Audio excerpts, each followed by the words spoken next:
مسلمانوں کے خلاف کھلے عام ہنسا ہونے لگی۔ مسلم مولویوں کو پبلک میں زندہ جلایا جانے لگا۔ جمعے کی نماز پر پوری طرح سے بین کر دیا گیا۔ قرآن رکھنے پر پابندی لگا دی گئی۔ جس کے پاس بھی قرآن ملتا اسے گولی مار دی جاتی۔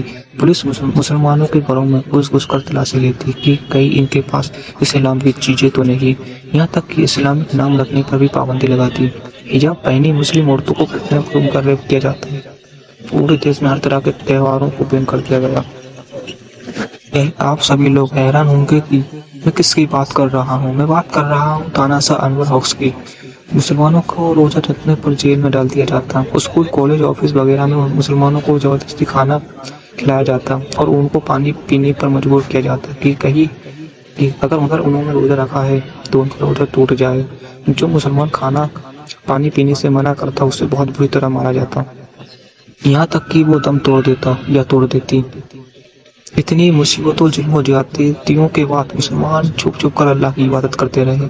اس دور میں مسلمان اپنے بچوں کو اسلامی تعلیم دینے سے بھی ڈرتے، یا سوچ کر کہ اگر ان بچوں نے کسی کے سامنے اسلامی علم ظاہر کر دیا تو ان کے ساتھ پورے پریوار کو مار دیا جائے گا۔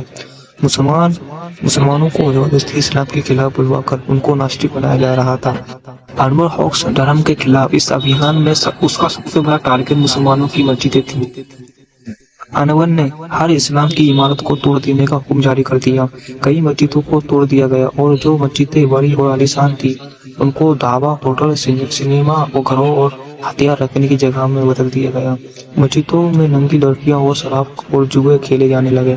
1967 میں صرف 7 مہینے میں تاناشاہ انور ہوکس نے 2000 سے زیادہ دھارمک عمارتوں کو ختم کر دیا۔ پورے دیش میں صرف 50 ایسی مسجدیں بچی جو ٹوٹی پھوٹی حالت میں باقی۔ کہا جاتا ہے کہ جب اللہ والوں پر ظلم و زیادتی حد سے زیادہ بڑھ جاتی ہے تو ایمان والوں پر اللہ کی مدد آتی ہے۔ 1985 میں شیطان انور ہوکس پر اللہ کی پکڑ آئی۔ اللہ نے اس ظالم کو اتنی ساری بیماریاں دی کہ وہ کبھی ویل چیئر سے اٹھ نہیں پایا اور 1985 میں مر کر مٹی میں مل گیا۔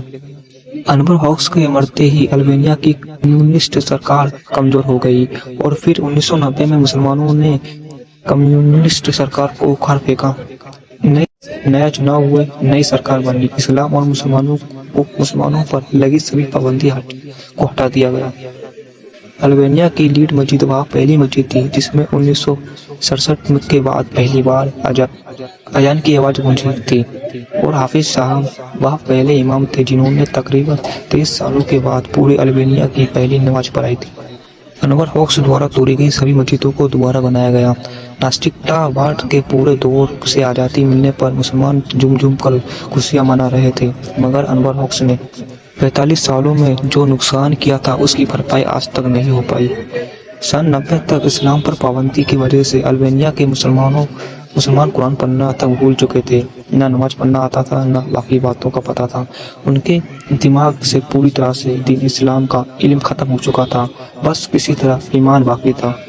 دنیا کے کئی اسلامی تنظیموں نے البانیہ کے مسلمانوں پر محنت کی، ان کو دین اسلام کی تعلیم دی، ان کی آرتھک مدد کی تاکہ دنیا کے مسلمان واپس اپنے دین کی طرف لوٹ آئیں۔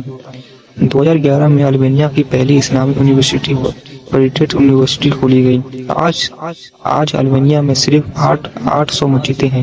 2020 کے ریجن ڈاٹا کے انوسار البانیہ میں 17 لاکھ مسلمان رہتے ہیں جو کہ ٹوٹل پاپولیشن کے 7% ہے۔